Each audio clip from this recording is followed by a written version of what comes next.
Salut, je suis Ali Ibrahim et je vais vous expliquer quelques-unes des instructions de base pour la mise en œuvre du détecteur d'or GPZ7000. Au travers de cette vidéo, je vais décrire l'assemblage du détecteur, le démarrage rapide et la compensation d'effets de sol avec un morceau de ferrite.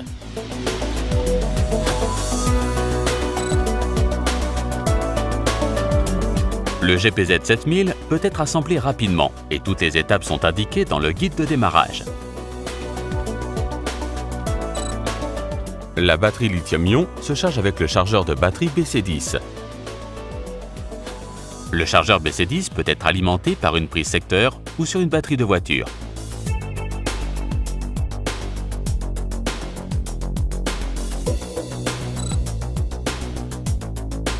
Libérez le système de verrouillage du manche inférieur en écartant le loquet du manche. Enfilez le câble de la tête de détection dans le manche intermédiaire. Insérez le manche intermédiaire dans le manche inférieur. Le manche inférieur ne peut être inséré dans le manche intermédiaire que dans une position angulaire précise. Assurez-vous que l'ergot de détrompage du manche inférieur soit correctement aligné avec le manche intermédiaire. Verrouillez le système de verrouillage en repoussant le loquet vers le manche.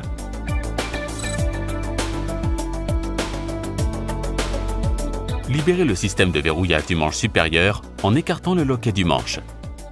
Le manche intermédiaire ne peut être inséré dans le manche supérieur que dans une position angulaire précise.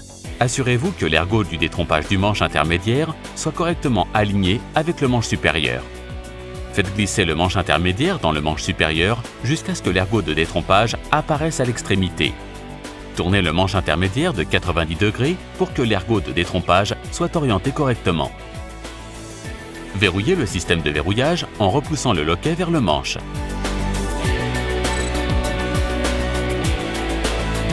Faites glisser partiellement le boîtier de contrôle sur le manche supérieur. Lorsqu'il est à mi-chemin, vous entendrez un clic signifiant qu'il est bien en place, permettant d'empêcher le boîtier de contrôle de glisser lorsque vous connecterez les différents connecteurs. Connectez les câbles de la tête de détection et du panneau de contrôle sur leurs connecteurs respectifs et serrez fermement les bacs de verrouillage. Faites glisser le boîtier de contrôle plus loin sur le manche supérieur jusqu'à sa position de verrouillage.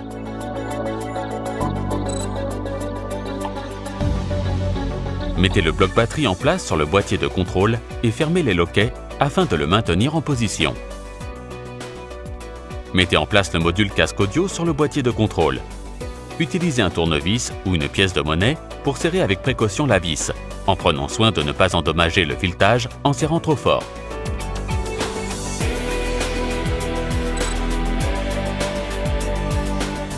Déverrouillez le mécanisme de verrouillage du repose-bras jusqu'à ce qu'il soit totalement ouvert.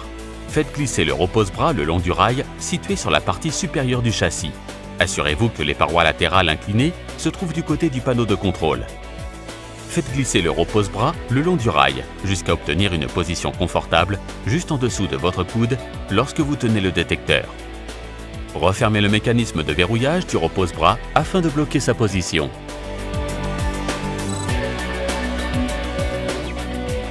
Ouvrez le crochet et la boucle de la sangle du repose-bras. Serrez la sangle jusqu'à ce que votre bras soit solidement maintenu dans le repose-bras. Le détecteur est maintenant entièrement assemblé et prêt à l'emploi. Mais avant de l'allumer, je vous montrerai également les accessoires guide-bras et harnais. Ceux-ci peuvent être utilisés pour une meilleure répartition du poids.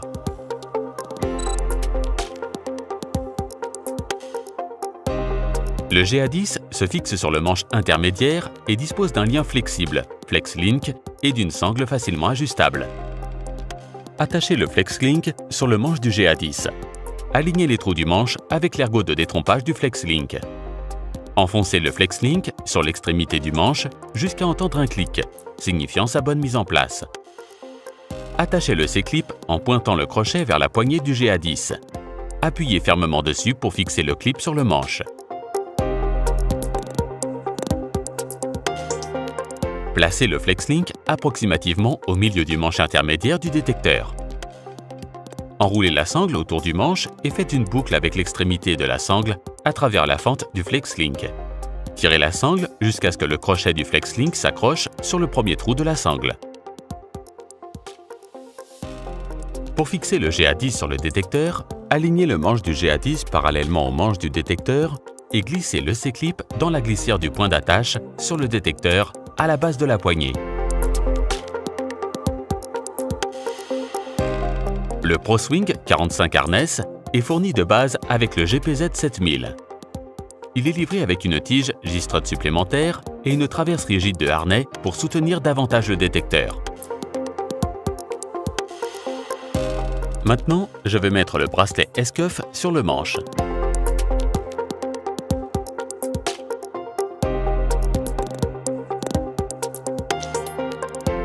Et la traverse rigide sur le harnais. Le cordon élastique bungee s'attache entre le bracelet S-Cuff et la traverse rigide.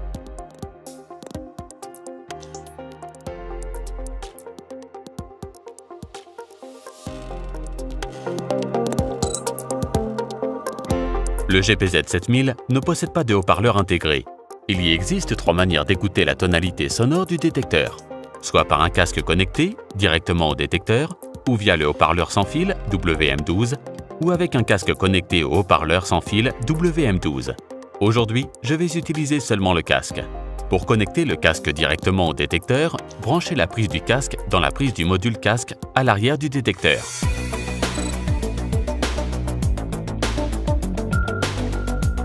Le GPZ 7000 est vraiment facile à utiliser. Il y a seulement 6 étapes à suivre. Celles-ci sont indiquées dans le guide pratique. Mettez en route en utilisant le bouton marche-arrêt. Sélectionnez démarrage rapide et suivez les instructions. Sélectionnez réinitialiser les paramètres. Lancez une élimination des interférences. Lancez une compensation d'effet de sol avec Quick Track.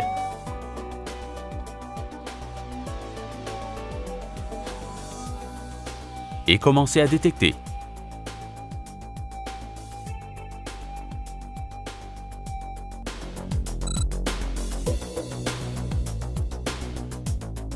Faire une bonne compensation d'effet de sol est important pour réduire les interférences liées au sol et pour pouvoir entendre de faibles signaux en réponse à de l'or. Lorsque le sol interfère fortement, vous pouvez utiliser la ferrite Minelab pour une meilleure compensation d'effet de sol. Cette méthode avancée peut être effectuée dans le cadre de la séquence de démarrage rapide en suivant les instructions fournies. Trouvez une zone dépourvue de cible et placez la ferrite sur le terrain. Sélectionnez démarrage rapide et suivez les instructions. Réinitialisez les paramètres. Lancez avec élimination des interférences. Lancez une compensation d'effet de sol avec Quick Track en tenant le bouton appuyé. Assurez-vous que vous passez presque immédiatement la tête de détection sur la ferrite. Continuez à balayer la tête de détection sur autant de terrain que possible, pendant 10 à 12 secondes, tout en passant la tête de détection sur la ferrite à chaque balayage. Relâchez le bouton et commencez à détecter.